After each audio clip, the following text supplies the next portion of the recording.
Spotlights faded. The moment was supposed to define an era.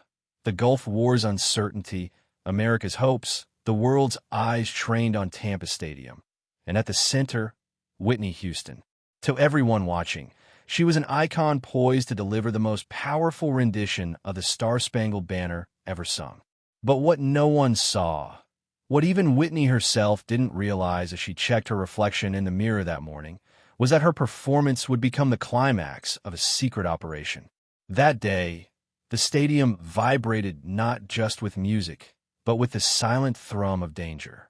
It started at 6 a.m. Whitney's manager, Robin Crawford, arrived with a newspaper in one hand and her phone pressed to the other.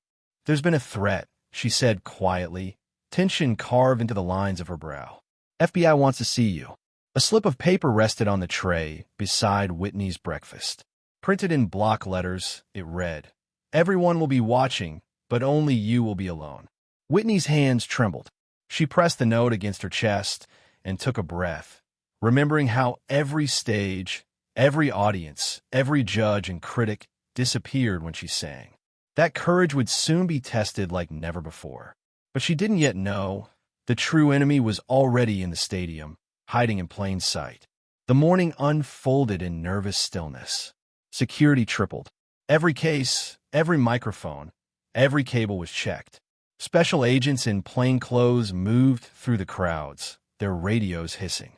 Whitney rehearsed her high notes while two agents watched from the wings. Something about their silence unsettled her. Through the day, every interaction felt measured, unnatural. Every laugh from the backup singers sounded a little too forced. Every assistant was a little too anxious. It was as if the building itself held its breath. But there was a secret undercurrent. One technician had failed to show up for the midnight sound check, his whereabouts unknown. At 9:30 a.m., as Whitney warmed up alone, her mother called from Newark. "Don't let them scare you, Nippy. Your voice is stronger than anything." Whitney smiled, grateful, but an inescapable chill lingered as she hung up. The sun rose behind steel clouds. In the corridors beneath the stadium, Agent Rodriguez led a team reviewing security feeds. One screen flickered. A suspicious figure, David Morrison, former arena technician, appeared where he shouldn't be. Rodriguez checked Morrison's file. Employment history, past discipline for unauthorized access, a house searched after the Oklahoma incident. "We need eyes on Morrison," he murmured. Above ground, the band tuned up, oblivious. Whitney took the stage for a full run-through. The microphone in her hand was heavier than it should be. "Hot mic, Whitney. Can you speak?" A tech called. She answered, her voice calm, but heard a faint static in her earpiece, an odd interference, easily dismissed but unforgettable. Beneath her, in a sub-basement full of cables and concrete dust, Morrison was moving quickly, checking a tablet readout, sweat pouring down under his cap. For every signal in the stadium, he had a counter-signal, a plan, and a switch. The real performance, his, had not yet begun. Backstage, the atmosphere was jagged. Robin stayed by Whitney's side. The two exchanged quiet glances packed with meaning. Whitney's makeup artist, Michelle, tried to keep spirits light, but everyone could feel the electricity, the kind that precedes a storm. At 10:10 a.m., a caterer reported a bag left behind a utility door. Security hustled it away, but it turned out to be nothing, a false alarm, or so they thought. Agent Rodriguez was not convinced. He ordered another sweep. "If we're going to have a problem, it'll be between soundcheck and showtime," he whispered to his partner. But at that moment, the largest problem was still lurking unseen. In one of the narrow, dimly lit corridors, Morrison hid the first device. Whitney tried to lose herself in music, but her perfectionism warred with rising fear. She checked the lyrics a dozen times. When she excused herself to the restroom, she found another note folded inside her dressing table. "Do not let them know you know." Her chest tightened. Was someone watching her even here? Was this Robin or something else? The thought shivered through her. She slipped the note into her shoe, the only place she trusted. Just past noon, the stadium began to fill. Crowds surged in, their shouts and laughter echoing off steel and glass. Agents watched from every vantage point, radios squawking, cameras swiveling. Whitney drank tea, whispered a prayer, clutched her mother's handkerchief. Every tick of the clock brought her closer to the moment her voice would rise above the static, the weapons, the fear. At 3:35 p.m., with only 20 minutes to showtime, Rodriguez was handed a new feed. A radio burst open with a garbled message. Channel 6, Technical Pit, moving now. The team sprinted through side tunnels, flashlights slicing the gloom. They found Morrison kneeling in a patch of shadow, wires spilling from a small black case. FBI, Rodriguez barked his badge out. Morrison looked up, eyes glassy with terror. Or was it triumph? Too late, he rasped. They're everywhere. Agents fell upon him, tearing the box apart. Inside, circuits, a relay, and a crude trigger tied to the main sound line. While Morrison was led away, he kept smiling, gaze drifting to the rafters far above the stage. That's not the only one, he whispered, voice nearly lost in the chaos. Rodriguez felt his stomach drop. A second team combed every panel and grating in frantic haste. They caught the secondary frequency, weak but real, echoing from a maintenance duct near the VIP entrance. The hour was slipping away. Whitney's name boomed over the stadium. She steadied herself in the wings. Sarah Jenkins, face new, unfamiliar, stood at the soundboard, resetting a feed. Whitney's gaze met hers for a fraction of a second. Sarah nodded. The reset signal pulsed. Within the corridors below, an agent's radio blared. Wire fried, system overriding, device dead. The last threat neutralized, the only thing left was the song. When Whitney stepped onto the field, she hid the weight of the morning with the poise of a legend. The anthem soared, thousands rising, tears streaming in the stands. For a few aching minutes, her voice was America's hope and shield. No one out there saw her hands shake just beyond the spotlight, or the silent glance she traded with Robin, or the envelope Sarah Jenkins placed atop the mixing board. Read this after. Every security camera in the stadium captured only the surface, never the cost. After the applause faded, Whitney opened the letter. You saved more than you know. Don't trust the ones closest. The FBI quietly closed the case, making sure the media never knew what almost happened. To the world, her performance was flawless. To her, it would never be the same again. In that moment, between fear and music, Whitney Houston saved a stadium and sang down disaster. Her voice and her courage echoing long after the lights dimmed. The envelope in Whitney's hand felt heavier than paper should. Don't trust the ones closest. The words circled her mind as she stood in the sudden quiet of the empty tunnel, the roar of the crowd still distant above her. Robin appeared at her shoulder, concern etched across her face. You okay? You look pale. Whitney folded the note into her palm, forcing a smile. I'm fine. Just overwhelmed. But inside, suspicion took root. Who wrote this? Who knew enough to warn her? The FBI's official briefing came an hour after the performance. Rodriguez sat across from Whitney in a windowless room, his tie loosened, exhaustion pulling at the corners of his eyes. We found 2 devices, he said. Morrison planted them both. One was set to trigger when the microphone hit a certain frequency, your high note on land of the free. The other was backup, timed to the first commercial break. Whitney's breath caught. The note in her hand, the frequency, the timing, someone had known. Someone had been watching Morrison's every move. Rodriguez continued, his voice low and measured. Morrison has ties to an extremist cell. They wanted to make a statement during the most watched event of the year. But here's what doesn't add up. Morrison was sloppy. Too obvious. We think someone else was running the operation, someone who stayed in the shadows. Whitney's throat tightened. Who? Rodriguez shook his head. We don't know yet, but we're still investigating. Back at the hotel, Whitney couldn't sleep.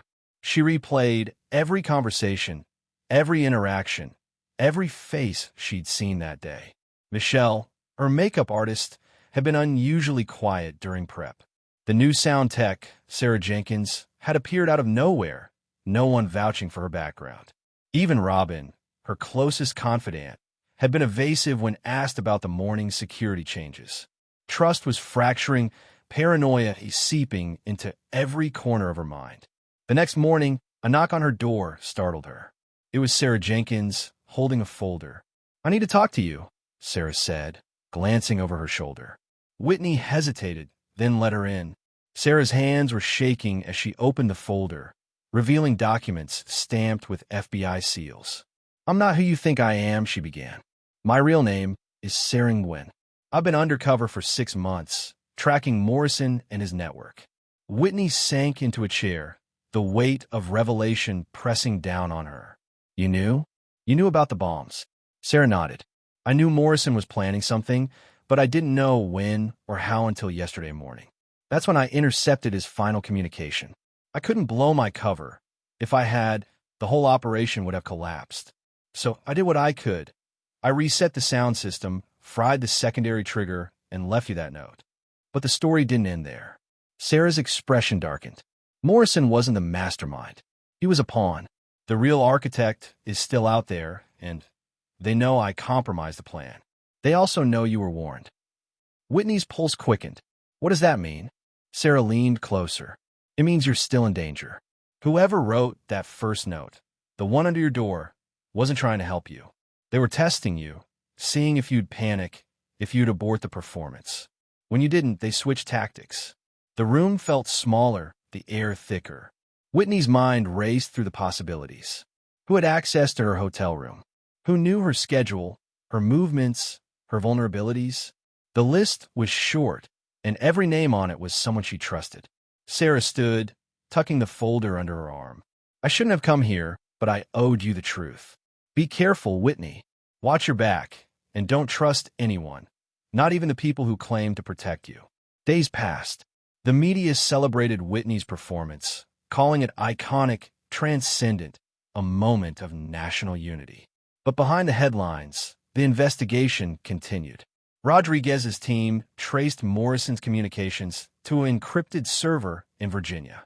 The messages were coded, but one phrase appeared repeatedly. The voice must be silenced. Whitney's codename. The realization sent chills through the entire task force. Whitney returned to her life, but the shadow of that day followed her. She hired private security, changed her phone number, avoided public appearances. Robin pressed her for answers, but Whitney couldn't bring herself to explain. How could she admit that the people around her, maybe even Robin herself, might be compromised? The isolation was suffocating, but the alternative was worse. 3 weeks after the Super Bowl, Whitney received a package. No return address, postmarked from Tampa. Inside, a cassette tape and a handwritten note. "You were right not to trust. Listen, and you'll understand." Her hands trembled as she slid the tape into a player. Static crackled, then voices emerged. Morrison's voice, tense and desperate. "She's not cooperating. We need to escalate." Another voice, distorted, unrecognizable. "No. We wait. The performance is just the beginning. When she breaks, the message will be louder than any bomb." Whitney's blood ran cold. This wasn't about terrorism. It was about her. About breaking her spirit, her voice, her influence. Someone wanted to destroy her from the inside out, to turn her triumph into trauma. But who? And why? She rewound the tape, listening again, straining to identify the second voice. There was something familiar in the cadence, the phrasing. And then it hit her, a phrase she'd heard before, spoken by someone close. She called Rodriguez. "I know who it is," she said, her voice steady despite the fear coursing through her. Rodriguez arrived within the hour, listening to the tape, his expression grim. "If you're right," he said slowly, "this goes deeper than we thought. This isn't just about the Super Bowl. This is about control, about silencing dissent, about fear as a weapon." Whitney nodded. "So what do we do?" Rodriguez met her eyes. "We set a trap." The plan was dangerous, but Whitney agreed without hesitation. She would announce a surprise performance, a private concert for industry insiders and select fans. The location would be disclosed only hours before the event, giving the conspirators little time to react but enough to take the bait. Rodriguez's team would be embedded everywhere, in the crowd, backstage, in the control booth. This time, they wouldn't just stop an attack. They would catch the mastermind. The night of the concert, tension vibrated through the small venue.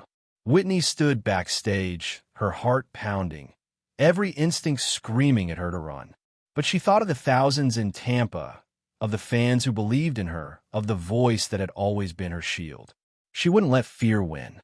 She stepped onto the stage, microphone in hand, and began to sing.